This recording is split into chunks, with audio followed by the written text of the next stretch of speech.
Pada zaman dahulu, Alkisah terdapat sebuah negeri bernama Alam Sakti. Di negeri itu, Prabantara menjadi salah satu kerajaan yang berdiri dengan makmur di Alam Sakti. Dengan dipimpin oleh seorang raja yang arif dan bijaksana, bernama Raja Madra.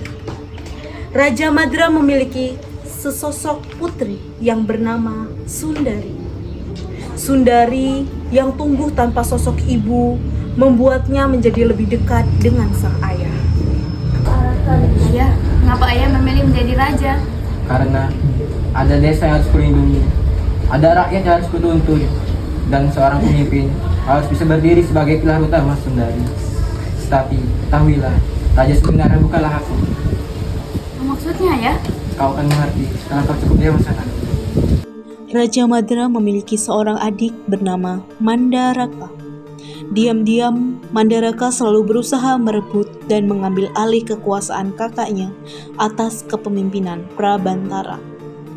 Hingga pada suatu malam, Mandaraka melakukan pemberontakan dengan sekelompok pasukannya untuk menyerang kerajaan Prabantara. Sang raja pun tiba-tiba diserang oleh sekelompok pasukan milik Mandaraka yang mengepungnya, tetapi pada akhirnya berhasil memenangkan pertarungan. Putri Sundari mendekati ayahnya yang terduduk penuh luka dengan raut wajah yang khawatir.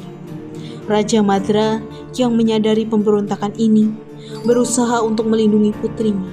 Dengan hati-hati, ia menyerahkan sebuah pusaka pada Sundari. Ayah! Sundari, putriku, simpanlah pusaka ini. Ingatlah bahwa aku akan selalu berjalan sisimu. Tidak ayah, apa? Jaya, bawa pergi Sundari dari sini. Mandaraka akan segera tiba. Kamu harus melindungi Sundari dan pusaka ini. Ini tugas terakhir untuk kamu.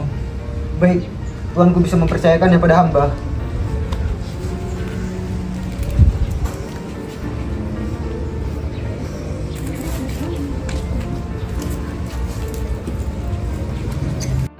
Dengan itu, Sundari akhirnya dibawa menuju keluar desa. Raja Madra mempercayakan Sundari dan pusaka itu pada orang kepercayaannya, Panglima Jaya. Mandaraka yang baru tiba menatap penuh hina pada tubuh kakaknya yang penuh luka. Mereka bertarung dengan sengit. Suara dua bilah pedang yang saling beradu terdengar memenuhi ruangan.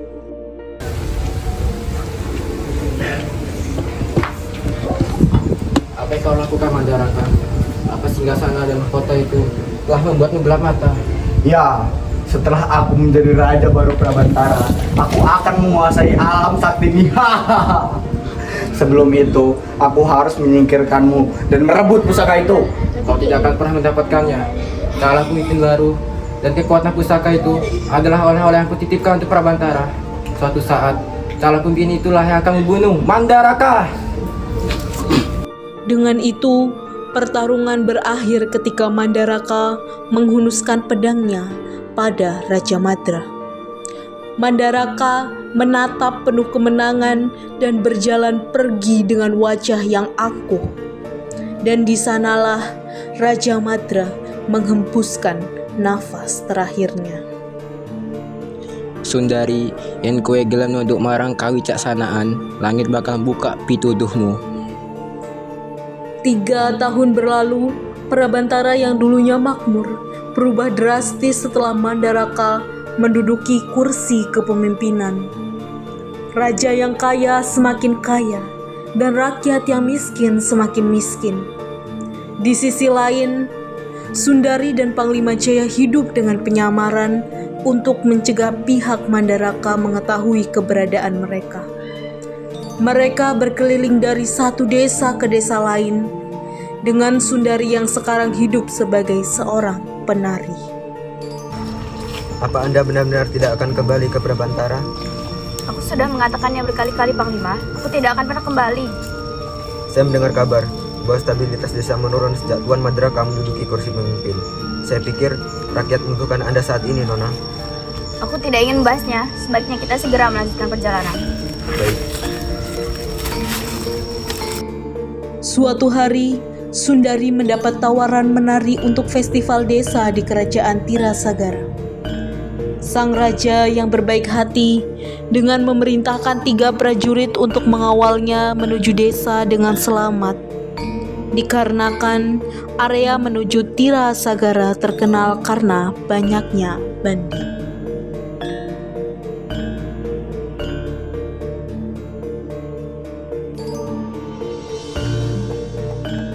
Kalian adalah orang-orang yang diperintahkan raja untuk mengawal kami. Benar, area menuju Tirasagara dipenuhi dengan bandit.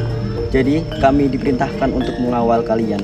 Sebelumnya, perkenalkan, aku Dharma. Aku Tara. Aku Wira. Aku Sundari. Dan ini Jaya. Senang bertemu kalian.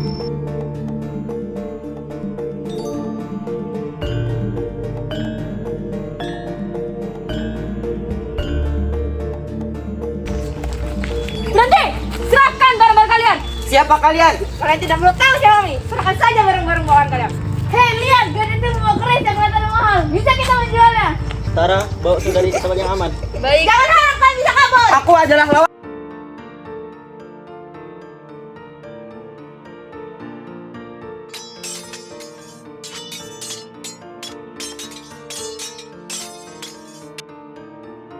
Sepertinya sudah mati. Ayo kita bergegas. Ayo.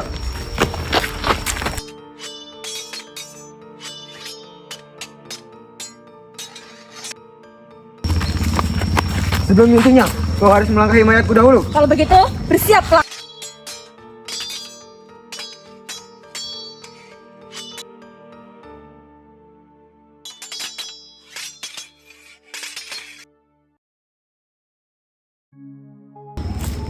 Kau baik-baik saja? Aku baik-baik saja. Aku akan membantu mengobati lukamu.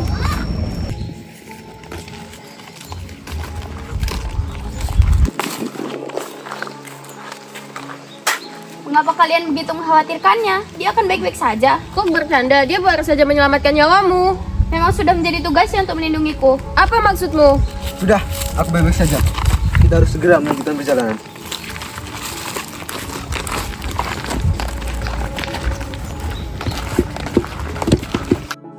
Dengan itu, perjalanan dilanjutkan. Beruntungnya, perjalanan mereka berjalan dengan lancar. Setelah beberapa saat berjalan, tibalah mereka di desa kerajaan Tirasagara. Sundari memperhatikan betapa hidupnya desa ini. Hiruk-pikuk desa mengingatkannya pada Prabantara yang dulu. Tiba-tiba saja, seorang nenek dan seorang gadis menghampiri mereka.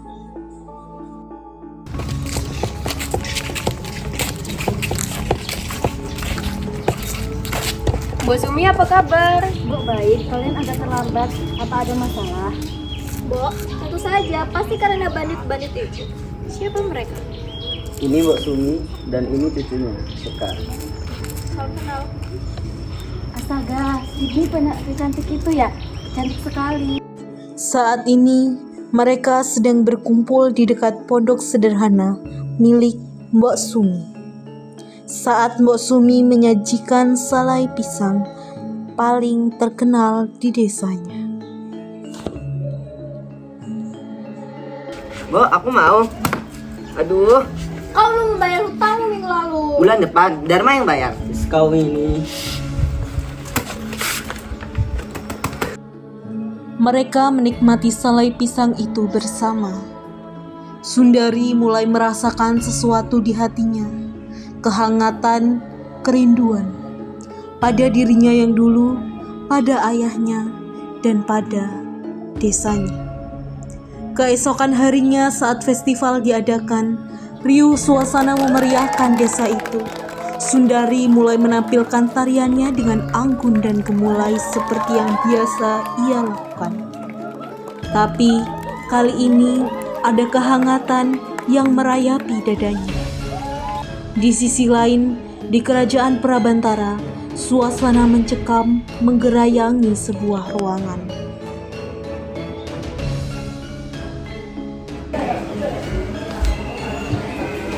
Tuanku, kami mendapat pesan dari mata-mata yang kami tempatkan di kerajaan Tirasagara bahwa seorang penari dan pria yang telah bersamanya sedang berada di desa. Identitas mereka dapat dipastikan adalah Putri Sundari dan Panglima Jaya. Bagus. Selama 3 tahun lamanya, akhirnya kita bisa tahu keberadaan mereka. Segera menuju Tirasagara dan tangkap Sundari. Aku mau Kris itu sekarang juga. Baik, Tuan. Sundari dan Panglima Jaya menetap di Tirasagara selama beberapa hari sebelum akhirnya tiba saatnya bagi mereka untuk pergi. Berhati-hatilah dalam perjalanan. Selamat tinggal. Ini aku masakan kalian beberapa makanan. Untuk kemana? Bayar dulu utangmu. Terima kasih. Terima kasih atas bantuan kalian selama kami di sini. Kami harus segera pergi. Selamat tinggal. Ini benar mereka. Kita harus segera membawanya ke Raja Mandaraka. Raja Madraka, kalian orang dari Prabantara. Apa yang akan kalian lakukan? Kami akan membawa Putri Sundari bersama kami. Panglima, jangan terlalu ikut campur. Kami hanya melakukan tugas kami. Saya juga sedang melakukan tugas. Tugas terakhirku. Nona, mundurlah. Kami tidak akan bisa mengalahkan mereka sendirian. Kita harus segera pergi. Kita tidak bisa pergi selama masih ada mereka. Pertempuran tidak bisa terelakkan. Panglima Jaya terlihat kewalahan menghadapi 4 orang musuh sekaligus. Panglima Jaya telah berhasil kita tumbangkan. Saatnya kita membawa Putri Sundari dan Kris itu kembali ke kerajaan Prabantara. Jangan! Ikut kami. Lepaskan Panglima! Akhirnya, mereka membawa paksa Sundari ke kerajaan Prabantara. Ampun tuanku, hamba gagal menyelesaikan tugas terakhir Tuan Madra untuk menjaga Putri Sundari dan pusaka itu. Tapi hamba percaya satu hal, bahwa Putri Sundari adalah orang terpilih yang akan melanjutkan kepemimpinan Prabantara. Beberapa saat kemudian, Tara, Wira, Dharma datang dan melihat tubuh Panglima Jaya yang terbaring kaku. Awalnya mereka bertiga menyusul untuk mengembalikan barang Sundari yang tertinggal. Namun, pemandangan itu membuat mereka terkejut. Setelah menghubungi pasukan bantuan Tirasagara, mereka bertiga pergi mencari jejak Sundari. Sementara di Prabantara, Sundari dipaksa berlutut dan menatap sang paman di hadapannya. Akhirnya kau kembali Sundari. Aku tahu Madra menitipkan pusaka kepadamu, keris sakti Candragati kebanggaan Prabantara yang dijaga beratus-ratus tahun lamanya. Sekarang berikan kepadaku sekarang juga. Aku tidak akan menyerahkan kepadamu. Bicaramu besar sekali. Sekarang berikan padaku.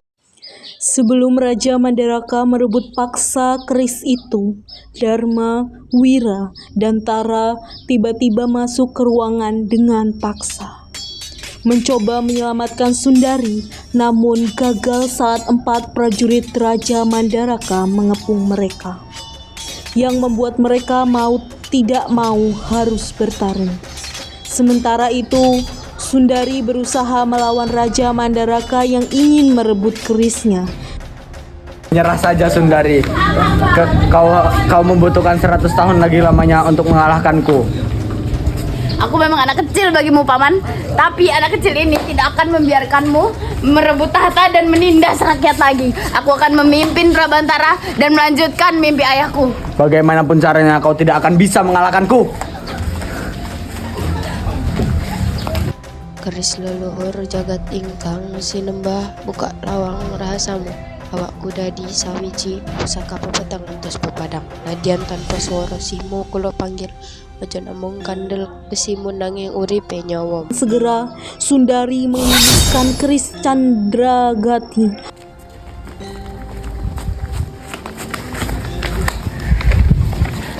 Kau baik-baik saja? Aku baik-baik saja. Ternyata selama ini kau seorang putri ya? Kau harus minta maaf atas perbuatan sembronomu itu. Dengan itu, kemenangan berhasil mereka raih. Rakyat Prabantara bersorak gembira mendengar kematian Raja Mandaraka. Sundari akhirnya diangkat menjadi pemimpin Prabantara setelahnya.